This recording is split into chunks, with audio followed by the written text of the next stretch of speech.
Hi folks, welcome to this Sunday's Sunday Catechism. Bit of news, you can see behind me that all my books have gone. We're in the process of moving house. There's reasons for that. I'm still at Scots Kirk, but we're moving to a place called Whitebridge. As I say, there are reasons for it. But one of the things that's arisen out of that is I'm going to be restarting the coffee and remember we've done coffee and Revelation, coffee and with Luke, coffee with Job and so on.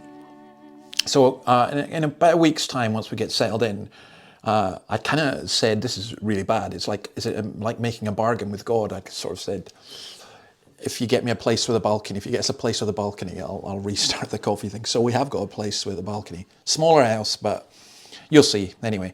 But anyway, that's not why we're here. We're here for the catechism. And this is... So, listen, the more I'm going on, the more I'm realizing, in one sense, just how simple biblical Christianity is. Deep, profound, but simple. And that our forefathers understood this, and particularly in this area of worship, which causes so much controversy. So we're on the second commandment, the one that is about how we worship God. We don't make for ourselves a carved image or any likeness and so on, because God is a jealous God. We did that last week. But this week we come on to the second one, so let me just read that. What does the second commandment require? The second commandment requires that all the religious worship and ordinances God has commanded in his word are received, honoured and kept pure and complete. What does the second commandment require? The second commandment requires that all the religious worship and ordinances God has commanded in his word are received, honoured and kept pure and complete. Now, we talk about purity of worship. What does that mean? So, in the Old Testament, God gave a series of extremely detailed commandments about the temple worship, priestly dress, everything else, and how he was to be praised. In the New Testament, the mistake that people make is thinking it's a free-for-all. It doesn't matter how you worship as long as you worship God. No. We are told, Jesus says, that God wants those who worship him in spirit and in truth. And it is incumbent upon us not to ask how we feel or what we think should happen or what pleases us, but what does God want?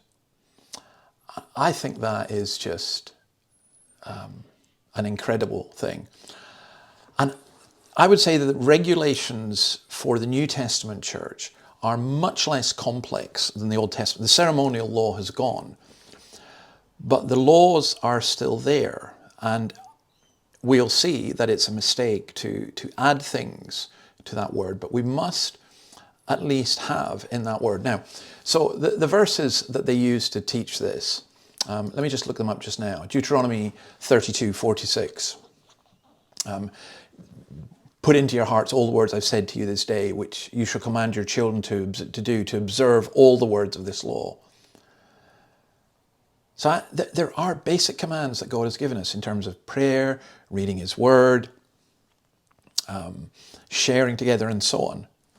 And then Matthew 28:20, that when the Great Commission is, we teach them to observe all the things that I have commanded you to do, and I'll be with you always, even to the end of the world. And then the third one they use is Acts 2:42. And we've been looking at this in our church, that they continued steadfastly in the apostles' doctrine and the fellowship and the breaking of bread and in prayer. Those are the core of the church. I think New Testament worship is basic, simple, but not simplistic. I think it can be done anywhere. It can be done in a field. And I think when we complicate it, when we turn it into a concert, when we turn it into an Old Testament ceremony, we're missing out on something deeply, deeply beautiful and real. So we are being commanded to keep them, to revere them, to honour God's commands, to keep them holy, to keep them complete, and to keep them purely. And maybe it's a good idea for you and I to ask, and I certainly ask this, Lord, if there's anything in our worship of you that is not pure, that is not what you want, then let us know. So, I think many churches would be revolutionized by just following this commandment alone. Of course, it's not alone. There are others with it, and we shall continue to look at this next week. So hopefully next week it'll be from the balcony. God bless you and see you then. Bye.